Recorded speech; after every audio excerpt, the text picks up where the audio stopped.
Verişimizə gəlməklə bağlı tərəddüdlərim var idi. Nə sənə mane olurdu? Biraz daha tez razılaşıb gəlmək. Nəyi götür qoy eləyirdin? Əslində sizin veriliş xoşuma gəlir. Aha. Ona görə ki, siz varsınız. Niyə? Çünki digər pop artistlərdən fərqli olaraq məncə çox ayrılmısınız. Ona görə Ayılmışam. bəli. Həm gəlmək istəyirdim, həm də gəlmək istəmirdim. Biraz insanlarla məni də biraz sizin kimi deyirsiniz, mənə kobud aparıcı kimi tanıyırlar. Mənə də biraz kobud reper kimi tanıyırlar. Mən həmişə istədiyimi deyirəm. Mən nədənsə qorxmalıyam indi bu saniyələrdə. Yox, yəni bunu özümü müdafiə kimi əvvəlcədən dedim ki, yəni kontratak eləyə bilərəm. Hə, mən istəyirəm çox rahat olasan. Xoşuma gəlməyən suallar olacaq, xoşuma gəlməyən mahnılar olacaq, sən bir hansı vecə gəlmirsən. Qısaca bir müqəddimə eləmək istəyirəm. Ümumi mundiala baxırsan da diqqət yetirsən. Ümumi şərh verəcəksənmi gedişatdan bağlı? Dünən də Xorvatiya uddu. Mən Xorvatiya ümumiyyətlə qrupdan çıxanda, Argentinanı udanda böyük bir simpatiyam yarandı. Və düşünürdüm, doğrudan da Xorvatiyanı düşünürdüm. Sadəcə ingilislərlə 1-0 geridə olanda nəsə biraz küstüm yəni. Amma doğrudan da 2-1 comeback çox gözəl oldu. Yəni yeni adlar gəlir də mundiala. Bu da müsbət. Bu daha maraqlıdır. Çünki hər dəfə eyni şeylər. Kimsə deyir ki, bu dəfə maraqsız, amma məncə bu dəfə ən maraqlı mundialdır. Məncə də mənim xoşuma gəldi. O ki, o kök salmış ənənələr artıq yavaş-yavaş öz effektini itirir. Almaniya heç 8-də 1-ə çıxa bilmir. İtaliya ümumiyyətlə çempionata gəlmir. Bunun öz ləzzəti var. Baxmayaraq ki, İtaliyanın azarkeşiyəm.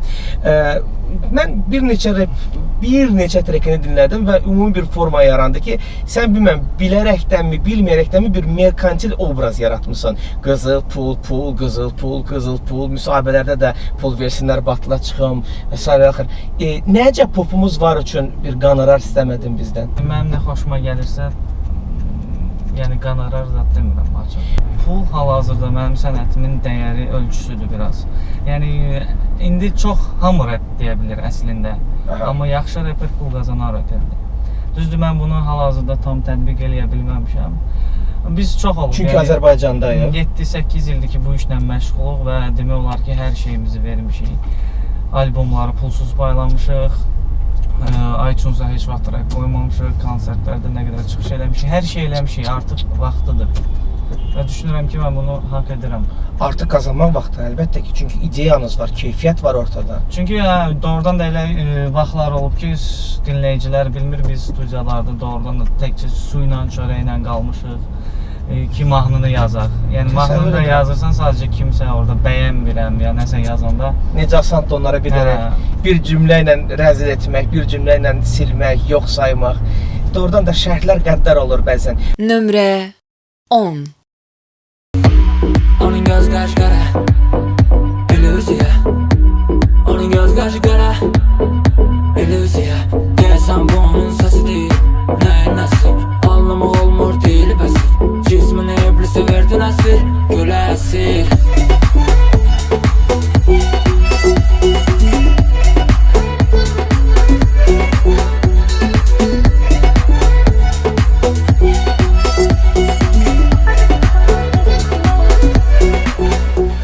Adamda bir çox artistlərdə alınmayan bir şey alınır, sound, stil ötürmək.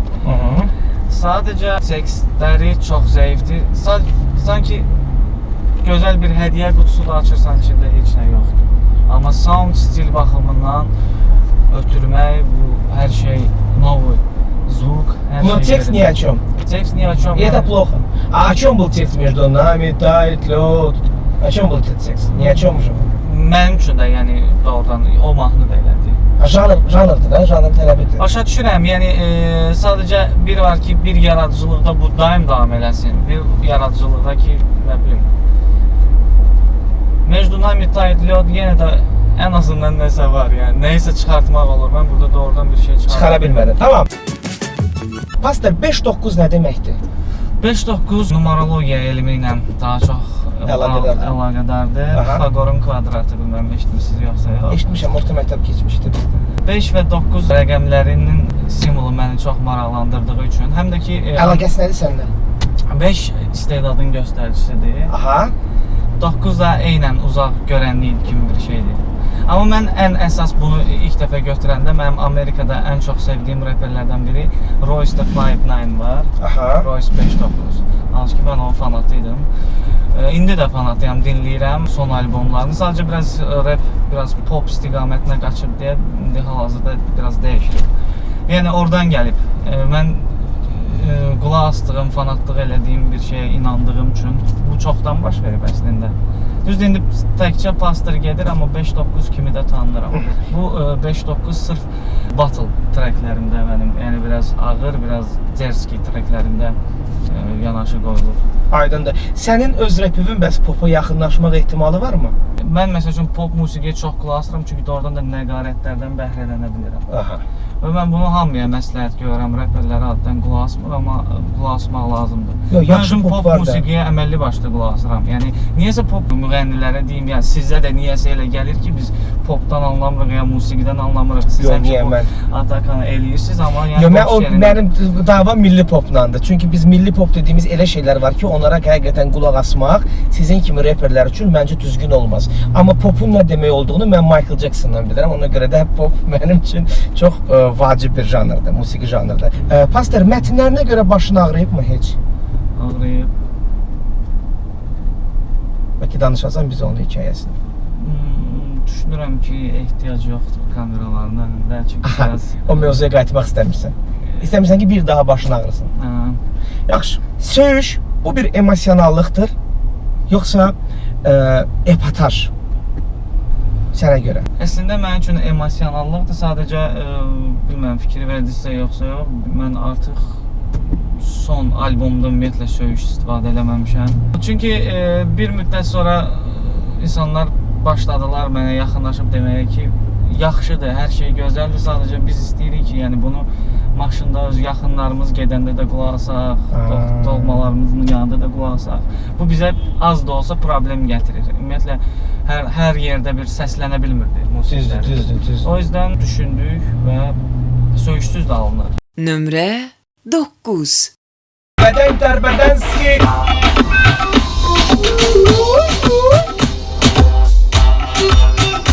Sağ ol Əhməd.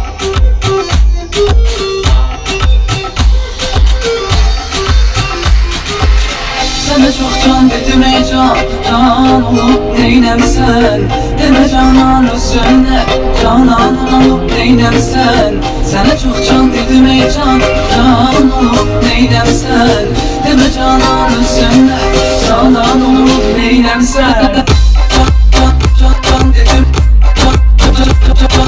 Siz bu mahnılar altında psixoloji bir şey edirsiniz, yəni mütləq başı verirlər. Məncə bu mahnı üstündə siz... Yo. Sen azatsan, feel free kardeşim.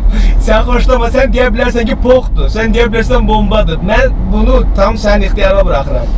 Mən özümə təsirli ləzzətli təşəkkürümü bildirim, dedim sağ ol Əhməd. Amma pastor nədir özü biləm. Mənim zövqümdə olan bir musiqi deyil, amma yəni mən elə aqressiv fikir bildirəməm. Sənətə və sənətçiyə hörmət var. Heç bir nümunəyə. Yəni nə qoşsam aqressiv bildirmərsən. Yox, bildirərəm. Məsələn, Amma yəni bu o səviyyədə mahnı deyil. Pastor, ekspertdə olan bir dostluğum var. Hətta Instagramda qəşəng bir yazı yazmışdın ona. Ürəyinin parçası. Ümumiyyətlə bu dostluqdan nə kimi bəhrələnirsən? Sənə nə verir bu dostluq? Yaradıcılığında və şəxsi həyatında. Ekspert kimdir? Ekspertlə çox dərindir. Məsələ çox dərindir. Sadəcə bizcə deyim, mən özümü ilk öncə dərk eləməyə başlayanda, yəni mən özümü dərk elədikcə də ekspertə başa düşdüm. Yəni eyni adamlarıq. Sadəcə mühit, böyümə şəraitimiz və biraz başqa komandalarda olmuşuq deyə birazca fərqlilik var, amma eyni adamlarıq demək olar ki. Mən hətta o burada danışanda belə, yəni eyni düşüncələri paylaşır. Yəni mən bura gələndə düşündüm ki, necə eləyim ki, onunla eyni şeyləri danışım. Bundan sonra albomlarınız da belə duet şəklində olacaq, yoxsa solo işlər davam edir? Çünki biraz uzun çəkdi sanki əməkdaşlığınız. Belə təsəvvür yaradır məndə. Məndə məsələ nədir? Mən biraz çox dəyişkənəm. Ümumiyyətlə musiqi baxımından çox dəyişkənəm. Mən məsəl üçün Odi ilə eksperimental albom işləyirəm eyni anda. Expertlə 2 qat albom işləyirik. Hansı ki bu... O da çoxdan gözləri çıxmadı ya. Ekspert edəsən bir şey. Yox, tracklər hazırdır. Sadəcə albomu qayırıb yatmışsınız.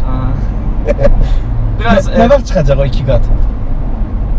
single single çıxacaq. Əslində bu böyük bir problemdir ki, beatmaker. Bizdə beatmaker var, Rino Rhodes. İşləri sadəcə çoxdur, bütün labelın işini görməyə məcburdur. Ona görə Azərbaycanda da doğrudan barmaqla sayılacaq qədər beatmaker var, hansı ki Səni qane edir. məni qane eləyir. Ümumiyyətlə düşünürəm pop artistlərdə də elədir. Eyni, bizim aranjman çox böyük bir problemdir. Çünki çox unikal bir ideya beynində daşıyırsan, amma onu həyata gerçəyə çevirəcək aranjman tapa bilmirsən. Müsahibələrin birində xanım repçi axtarırdım, bilməm, casting ilan eləmişdin, tapdın mı? Yox. Başa düşdüm ki, uzun müddət alar. Pastor, anladım. Uzun müddət və ümumiyyətlə xanımların repə gəlməsinə biraz qısqancıla yanaşır. Qısqancıla yox, belə də ciddi yanaşırsan. Azərbaycanda Ekspert dedi ki, Cardi B-dən sonra biraz fikrimi dəyişmişəm, amma ümumiyyətlə belədir. düşüncə məsələsidir. Yəni, adicə pop artistlər belə, ulduzlar belə, yəni baxırsan ki, buna musiqi deyərsiz eləyirsiniz. Yəni bu boyda komanda, ətrafında insanlar, şərait, amma yəni Elədiyiniz poxdur. Hə, 100%. Xalqın gözü tərəzidirmi sənə görə? Çox vaxt 50-50-yə tam demək istəmirəm. Manipulyasiya eləmək çox asandır da, yəni nə bilim 50-50-yə desə artıq tərəzi deyil. deyil də, mən elə düşünürəm. Xalqın gözü tərəzi deyil. Nömrə 8.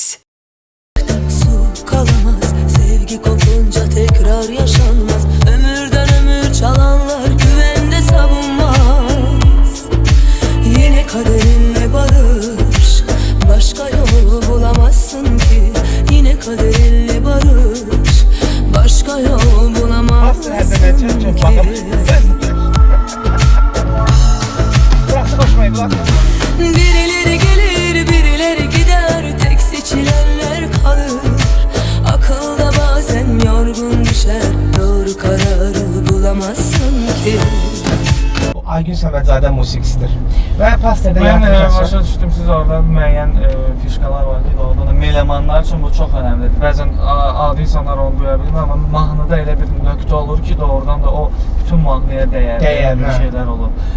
Amma yəni nə deyim, Biriləri gedər, biriləri gəlir. sound o deyil, yəni Sənin musiqin deyil. yox, mənim musiqim deyil, mən doğrudan da pop musiqinin xəstəsiyəm, mən dinləyirəm, sadəcə nə bilim, sound o deyil. O deyil, tamam. O deyil.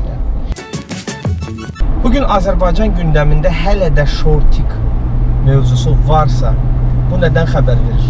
2018-ci il biz hələ də shortiklərdən danışırıq. Nədir bu? Adını nə qoymaq olar bu durumun? Açığı mən bu yöndə, bu istiqamətdə fikrim var, sadəcə biraz çox sərtdir, ona görə səsləndirmək istəmirəm, açığın deyim. Mənim yox, dostlarımın da başına gələn o qədər gülməli hadisələri var ki, yəni demək olmur, yəni danışırsam yəni nə bilim. Deyiləsi dərd deyil. Deyiləsi deyil.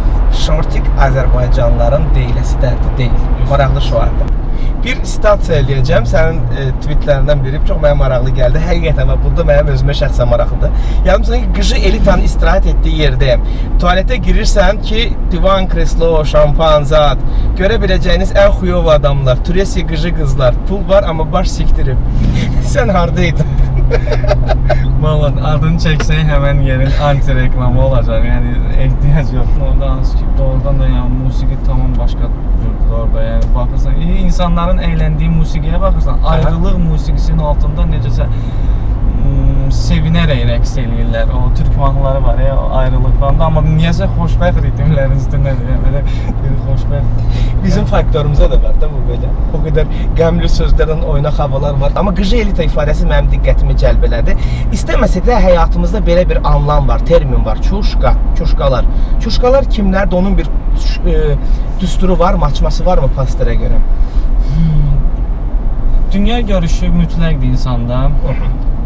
İkinci, üçüncü dil bilmə qabiliyyəti də çox yaxşıdır. Çünki bu avtomatik dünya görüşünü inkişaf eləməyindən, yəni bu insanın özündə analiz eləməyindən, götür-qoy eləməyindən, yəni birbaşa savadla, dünya görüşü ilə bağlı bir şeylərdir bunlar hamısı. Yəni bu sadaladığın keyfiyyətlər kimdə axsayırsa, onlara çuşka demək olar.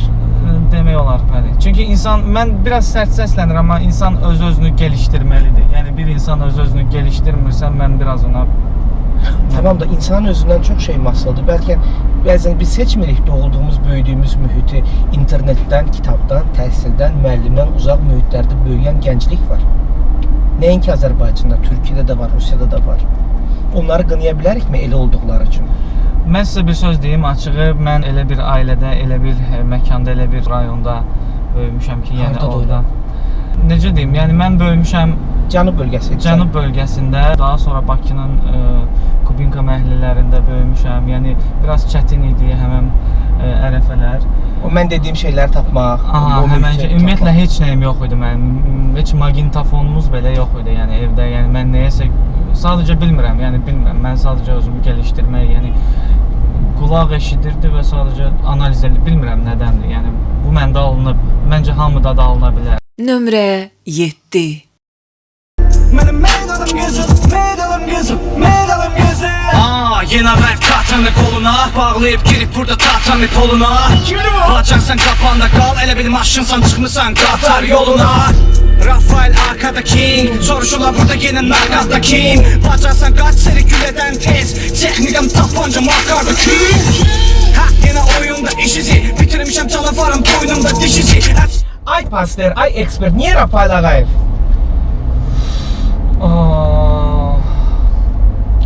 Biz bu əslində seçimi biraz çox elədik. Aha. Niyə Rafael Ağayev, amma Zabit Səmədov ola bilərdi. Səmədov da ola bilərdi. Sadəcə öz sferasında biz araşdırdıq ki, Rafael Ağayev öz sferasında necə deyim, daha çox biraz Hekayəsi var sanki. Hekayəsi var, yəni biraz digər idmançılara biraz hörmətsizlik olar belə desəm. Yəni daha çox öz sferasında təkmilləşmiş və necə deyim, həm də məni onda cəlb eləyən şey oldu ki, medalım qızıl. Yəni doğrudan da bütün medallar qızıldısa, yəni bu məni doğrudan cəlb elədi. Hansı tip adama, hansı qüsuru, hansı aşıbqası olan insana heç vaxt əl uzatmarsan? Yəni salam vermərsən, görüşmərsən. Var mı sənin beynində bir obraz ki, bu adamlar məndən uzaq olsun? Kimlərdir onlar? İkiyüzlü insanları çox sevmirəm.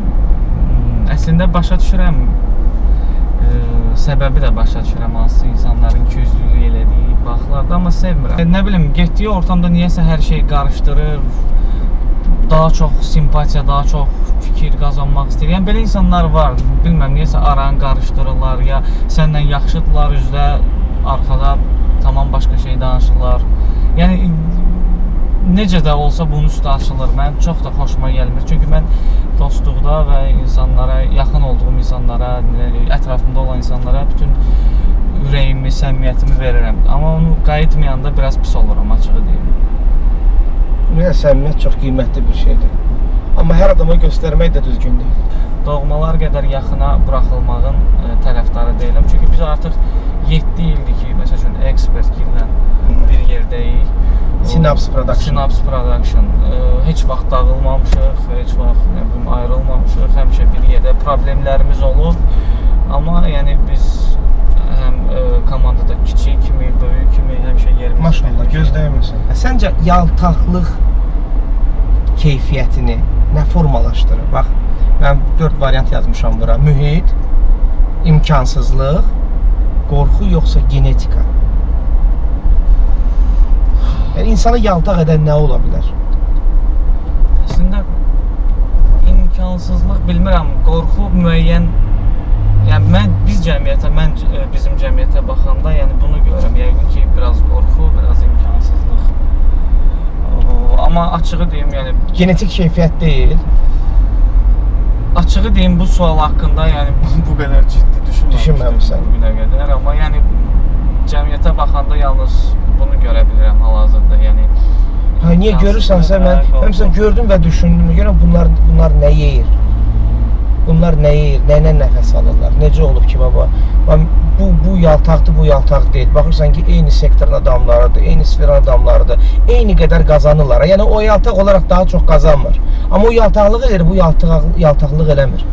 Nədir bunun səbəbi? Sizin açılış bu mövzunu açandan sonra doğrudan da bəlkə doğrudan bu genetik ola bilər. Ola bilər genetik. Araşdırmaqla da bunun atası və yaxud babası da özü kimi yaltaq idi, yoxsa yox.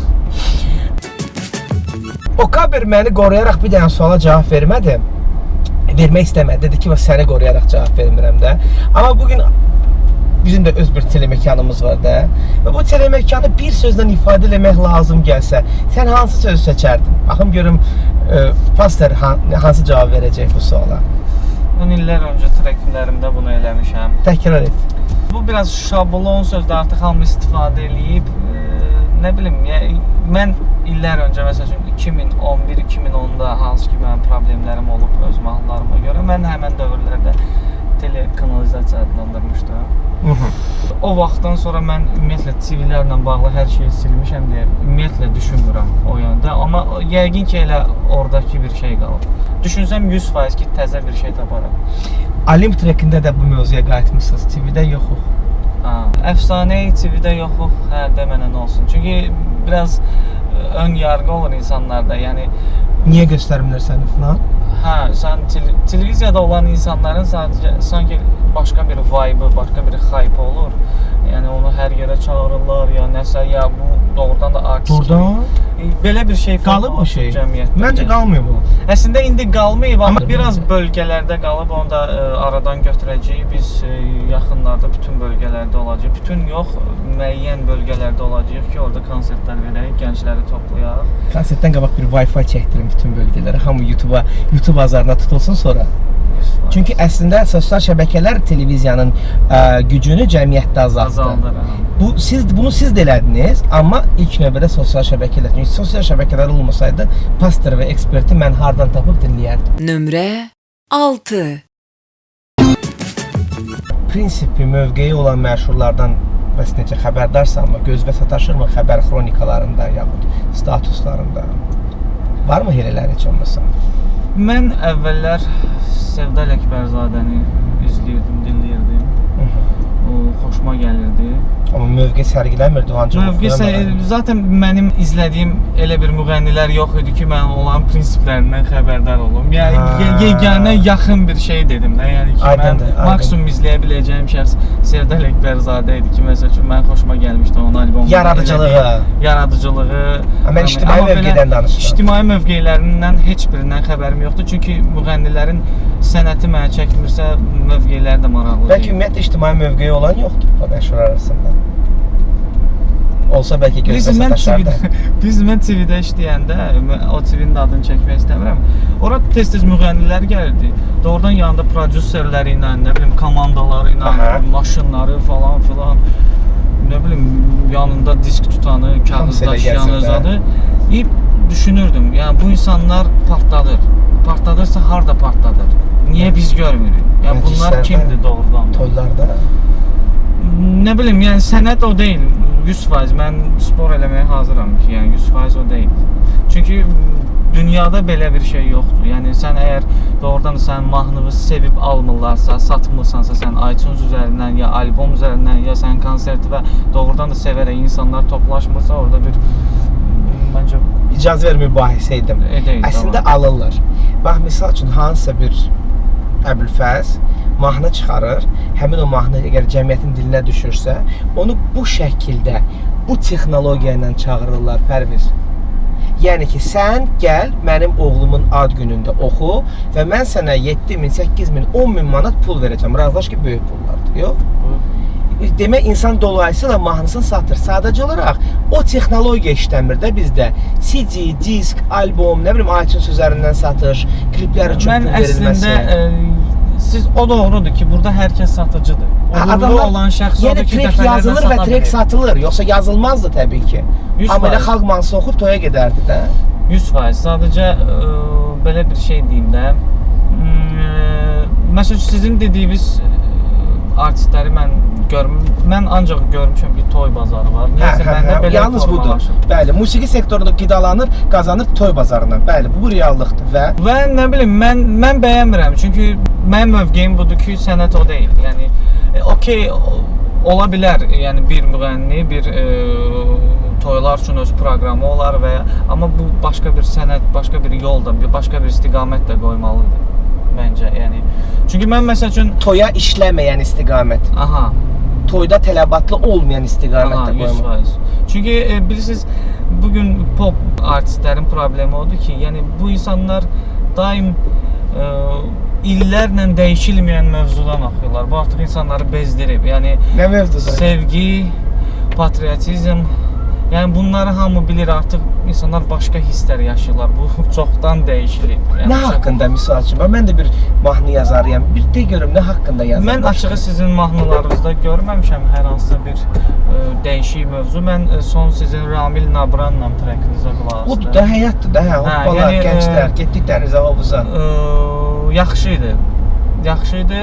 Amma belə bir şey deyim də, yəni 100% ki siz məsəl üçün mən sizin rus dilində baxdığımız müsahibədən başa düşdüm ki, siz doğrudan da musiqi ilə özünüz xəstəyəm. Yəni gelişdirə bilərsiniz və 100%. Yox, amma mövzu çox deyil qadan alım. Yəni Ed Sheeran da bunu oxuyacaq, James Blunt da bunu oxuyacaq, Amerikaya getsən Bruno Mars da oxuyacaq. Hamının bir dənə mövzusu var musiqidə. Ya ülvi sevgidən gedir söhbət, ya bir gecəlik seksdən gedir söhbət.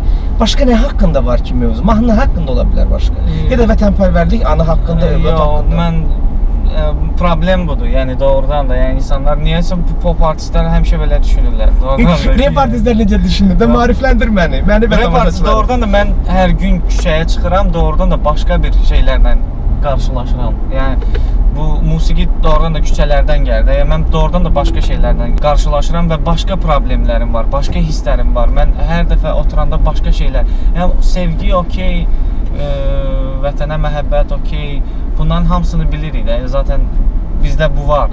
Amma yəni başqa nəsə. Tünzalə ilə bir yerdə autizmli uşaqlar üçün bir layihə hazırlamışdıq, himn hazırlamışdıq. Yəni həqiqətən düz deyirsən, düşünsək maraqlı sosial mövzular da tapmaq olar. Nömrə 5. RG və Rockstar.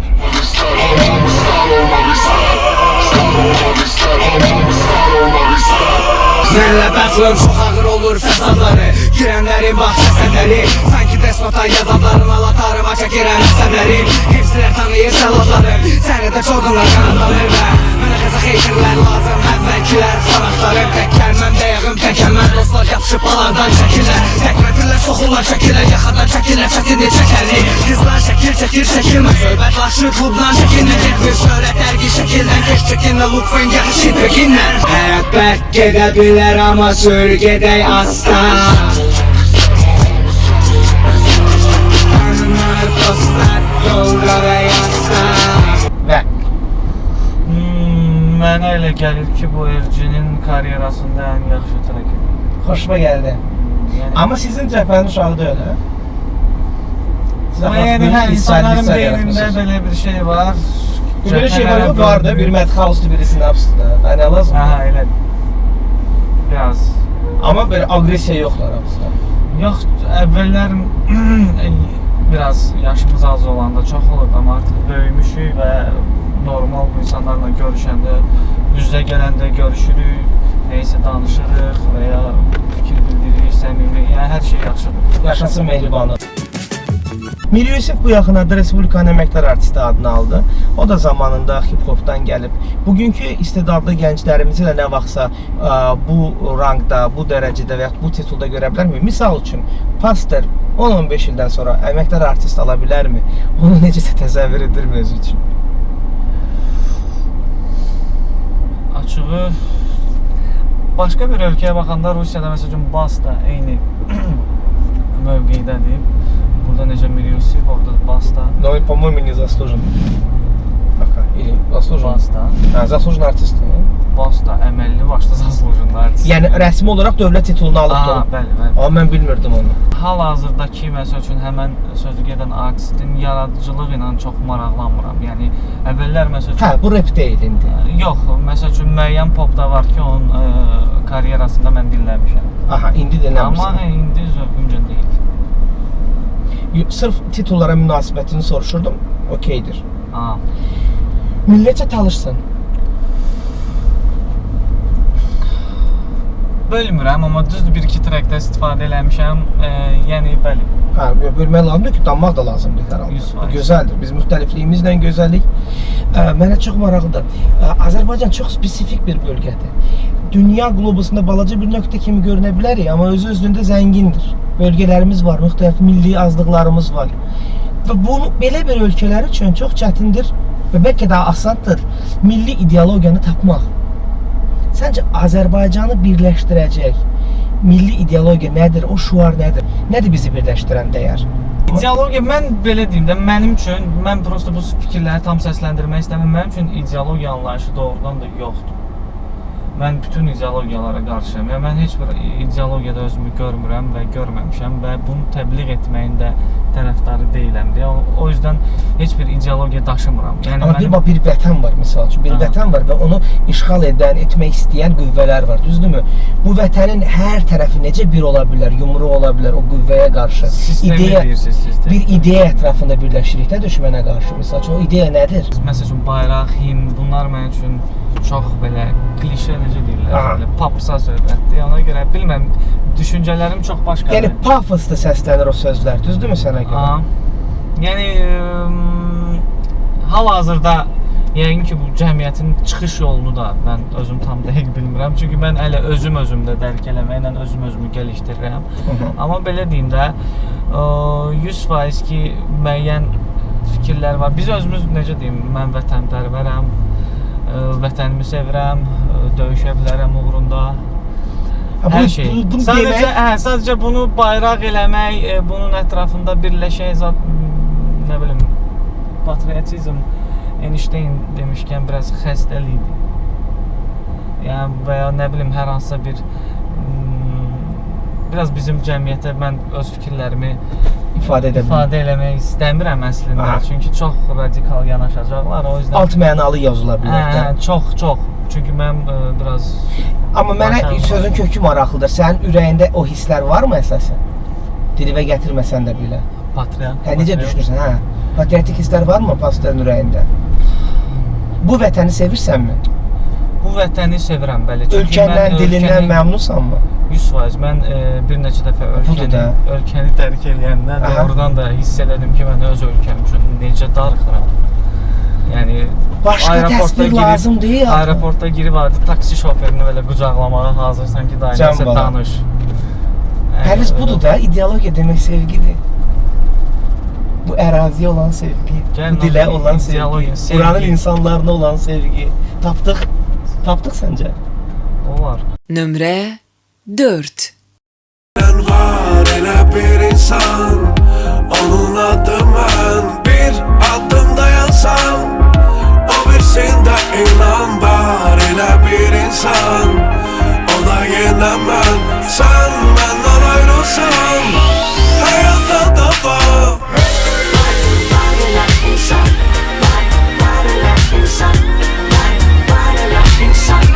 Zamiq funk oxuyur. Maraqlı mahnıdır doğrudan. Tekstə ilk öncədən qulaq asmağa başladım ki, görən arada nə olacaq. Yəni maraqlıma səbəb oldu. Səbəb oldu mu? Mən həm də Zamiqin bir-iki mahnısını dinləmişəm. Xoşuma gəlir. Hansılar? Sən necə də gözəlsən. O mahnısı. Onu da eyni oğlan yazıb, İsmail Əsədov yazıb. Bir də o vaxtı səhv eləmirəmsə, onun Uçduq mahnısı var idi. İsa Məlikin mahnısı. Qəşəng mahnıdır. Qızla öpüşürdü. O inqilab idi, mənə başladı. Çünki orada heç bir klipdə, bizim Azərbaycan kliplərində oğlan və qız öpüşmürdü. Öpüşürdü, belə başqa cür öpüşürdü. Həsrətinmə yəsti.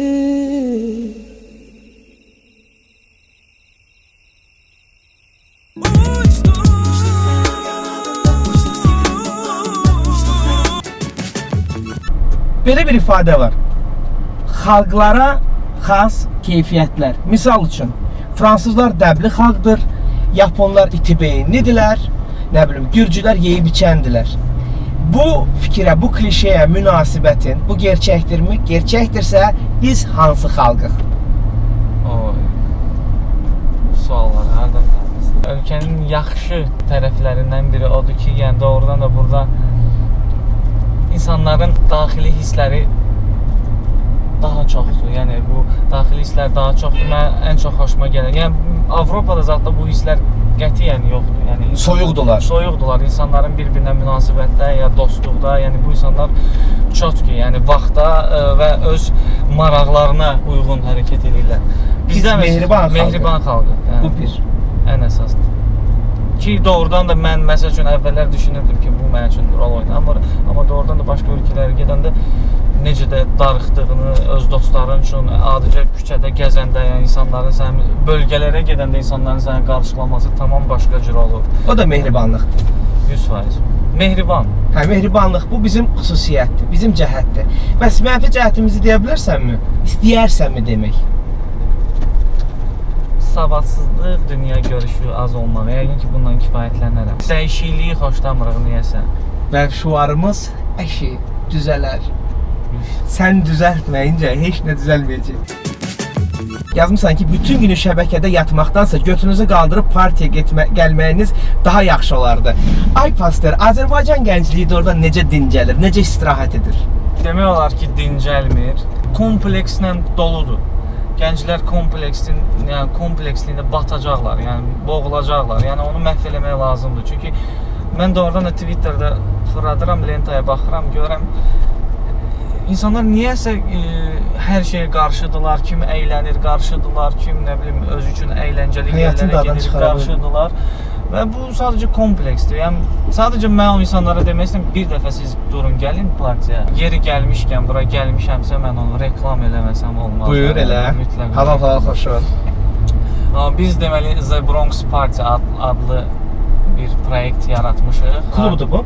Yox, Bronx Party müəyyən reperlərin, müəyyən insanların rahat musiqi altında yığışacaq və əylənəcəyi bir şeydir. Çünki reperlərin bu şansı az idi. Yəni hara gedirsən pop musiqi. Hə, bu sizin yığıncaqların adıdır. Hə. Məkan bəs, məkan aradı. Məkan hər dəfə dəyişilir. Məsəl üçün biz bundan mən sizi qonaq çağırmışdım Winter Park Hotel. Toy aparırdım. Winter Park Hoteldə idi. Avqust ayının 18-i. Çox istəyirəm. Dəniz festivalıdır. Bəh. Mən biraz Azərbaycanda gənclərin kompleksi və hip-hopun aqressiya və əyləncə olması haqqında biraz danışmaq istəyərdim qısa. Çünki hiss edirəm ki, son zamanlar biraz buna görə həm sevilirəm, həm də heyt olunuram. Yəni mən biraz stilistikanı dəyişəndən sonra, çünki zaten insanlar dəyişimi sevmirlər, onlar açırlar, səhər görürlər ki, dünən qulaq astı, pastor bugün yoxdur, bugün tamam başqa pastor. İnsanlar dəyişiklikdən qorxurlar və mən onlara demək istəyirəm ki, sadəcə dəyişiklikdən qorxmuyor. Yəni, bu bombadır. Ona əlavə də hip-hop aqressiya deyil.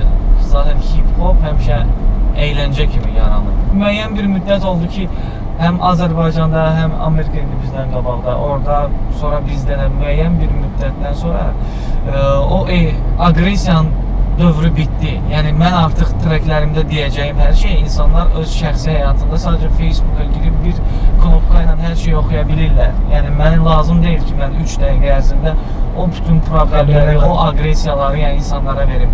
Və mən insanlara demək istəyirəm ki, bu yönü seçməkdə məqsəd, mən bilirəm sizin həyatınız problemlə doludur və mən istəyirəm ki, siz 3 dəqiqə mənə qulaq asanda başqa hisslər keçirdəsiniz.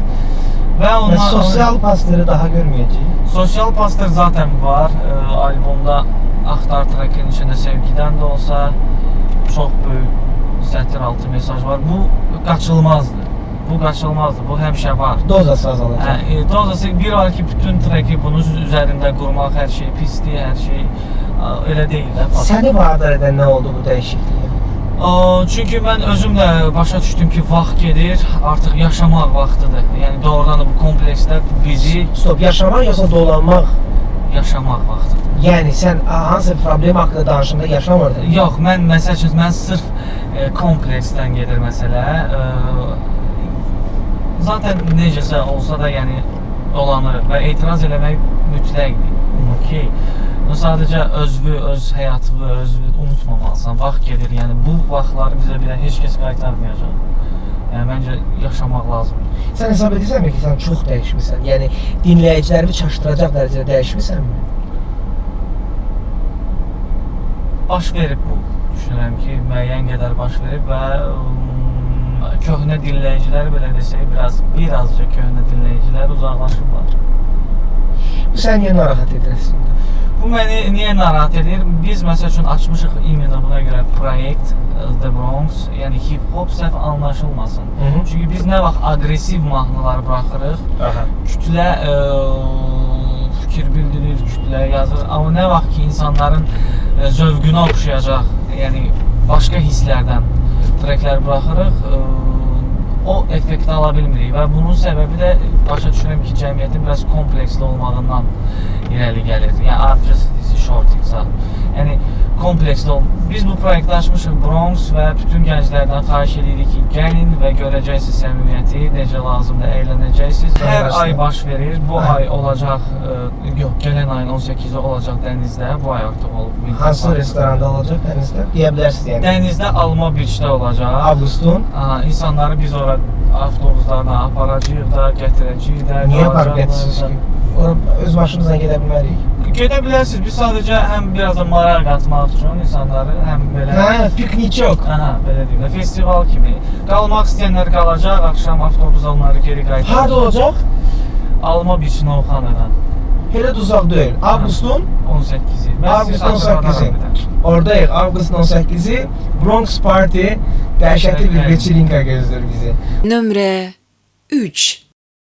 Aygün Kazımova və Rauf. Çox krutoy müğənnidir doğrudan. Mənim ona belə simpatiyam var. Çünki o vaxtdan mən televiziyadan izləyirəm zaten onu. Çox krutoy biri. Yəni Baxma, fit zad eləyərsiniz sonra. yox, o sound yoxdur onda. 100%. Oxutturmaq üçün gərək biraz Aygün Kazımova ilə oturub başqa söhbətlər eləyirsən. Bir ay söhbət eləmək lazımdır məncə. Aygün xanım eşitdiniz yəni siz nəsə oxuya bilirsiniz. Gəlin başqa bir şey. Yox, oxuya bilir 100%. Sadəcə başqa bir şey inandırmaq üçün yəni məncə biraz vaxt alır. Trek bəs, Trek və Rauf. Trek səslənməsi yaxşıdır. Yəni səslənir. Məqsədi verə biliblər. Doğrudan atmosferə ötürə biliblər. Əskərlik həqiqətən kişilik məktəbidir sənə görə və əskərliyə getməyən oğlanın nəyə əskikdir? Pasterə görə. Belə deyim də, əskərlik doğrudan da mən getdim, keçdim və mənə doğrudan da belə bir şey dedi ki, orada keçən təkcə adicə bir vaxt, yəni çox şey öyrədir insana. Dərsdir. Doğrudan da o vaxt həm səni düşündürür ki, sən qiymətli dərs oldu sənə? Mütləq, yəni mənim həyatımda böyük bir...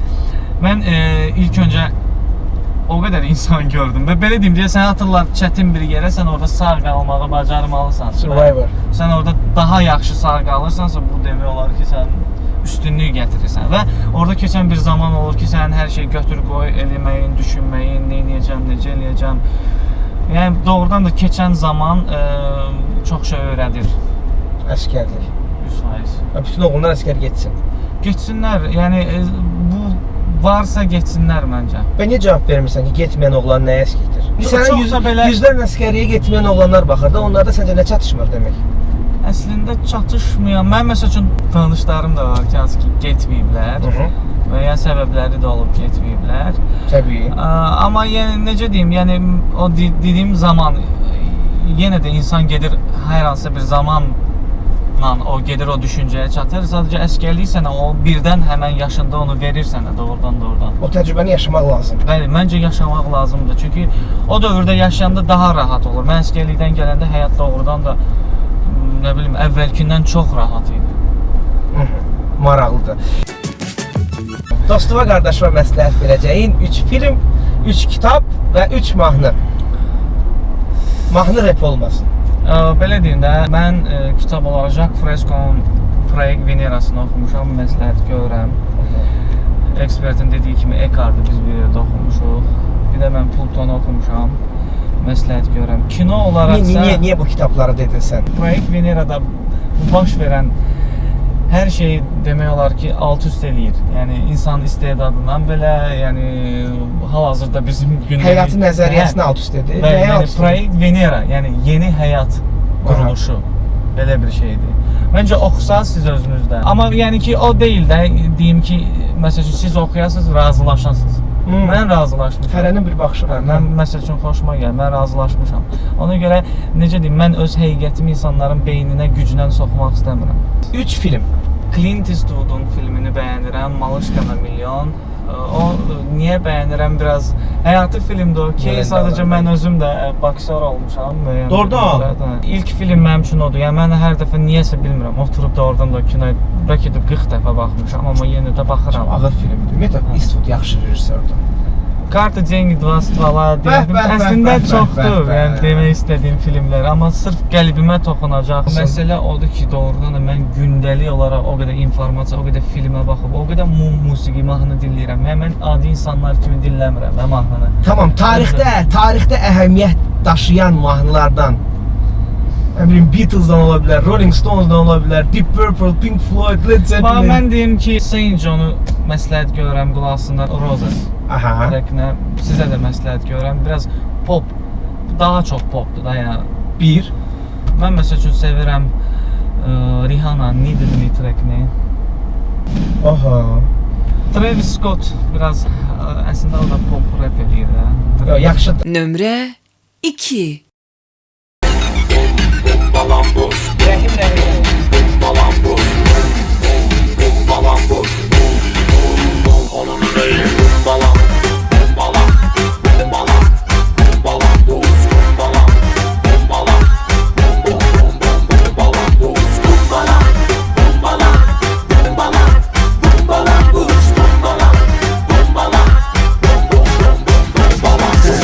Dudakları baldadan can diye canalar. Durmadan yürek çatladar. Bu kız şeytan kimi seni aldadar.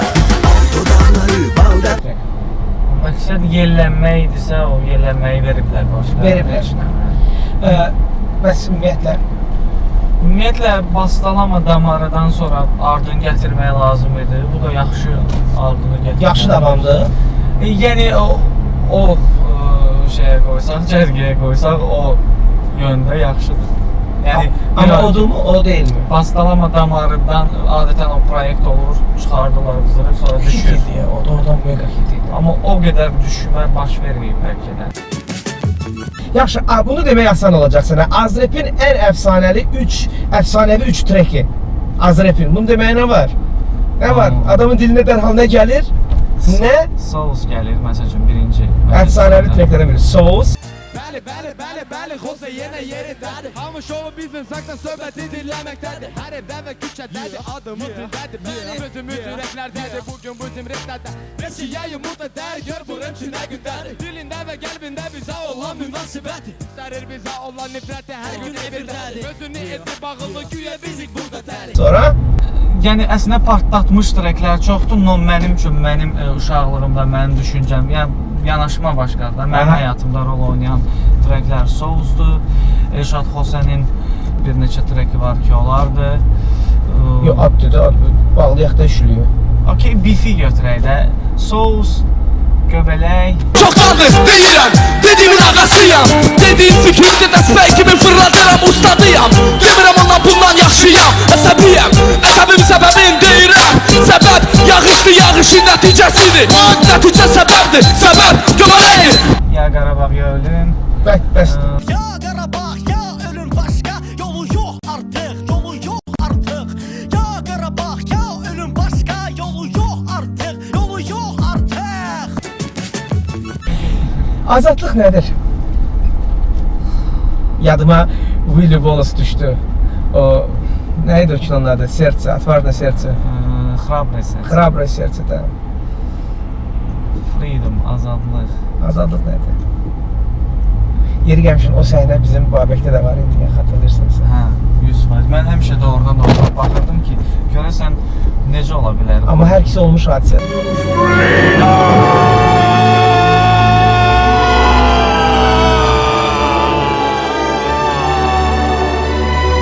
O vaxt elə edirdilər də. İndi nə var, çəkirlər kənara, uzaq başa salırlar, buraxırlar. O vaxt da belə baltalıyırdılar.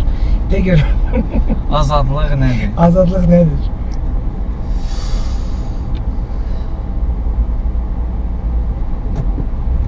Mənim üçün azadlıq şəxsən mənim yaradıcılığımdır.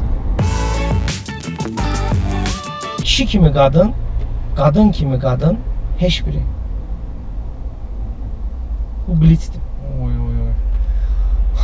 Qadın kimi qadın desəm qadınları tam başa düşə bilmir. Kişi kimi qadın da lazım deyil. Ona görə lütfen heç biri. Heç biri yaxşı.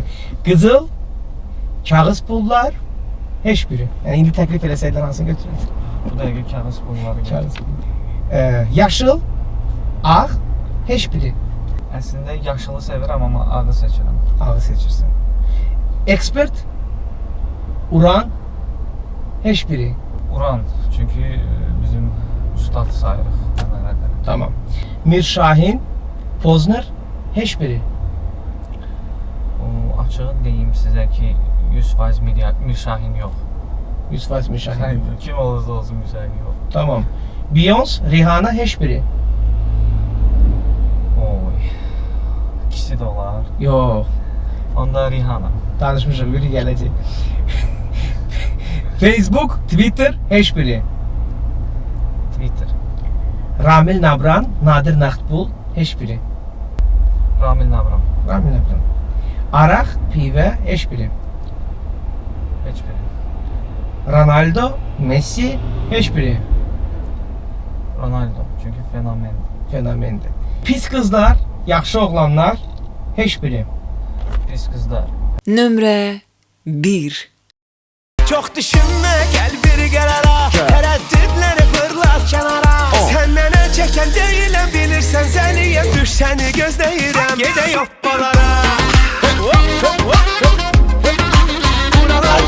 Açığa bridge hissəsi də oradan da çox bombalı. O ritmə keçirir çox bombalı. Bilirəm ki, qulaq asdığım mahnıdır, ona görə ürəyinə yana gəlir. Yox, belə deyim də, səmimi deyəcəm, yəni qulaq asdığım mahnı deyil, amma yəni qulaq asdım və heç bir, bizdə belə bir deyim var, quruz atmadı, yəni yükləmədi məni. Yükləmədi. Normal, yaxşı. Eləmək olar, harada sən içkili vəziyyətdə. İçkili vəziyyətdə zat da qoysam, ondan olar. Qızlar zad ətrafda, çox hovuzda, yəni quruz eləməz, yükləməz adam. Tamam. Qızlar, pullar. Həyatında nə çatışmır? Kaş ki bu məndə olaydı və bu yoxdur. Hal-hazırda çatışmayan şeylərdən yalnız və yalnız yaxşı dinləyicilər çatışmır. Mənim həyatımda bu dəqiqə ancaq bu yöndədir hər şey. Yaxşı dinləyicilər də oradan çatışmır mənim həyatımda.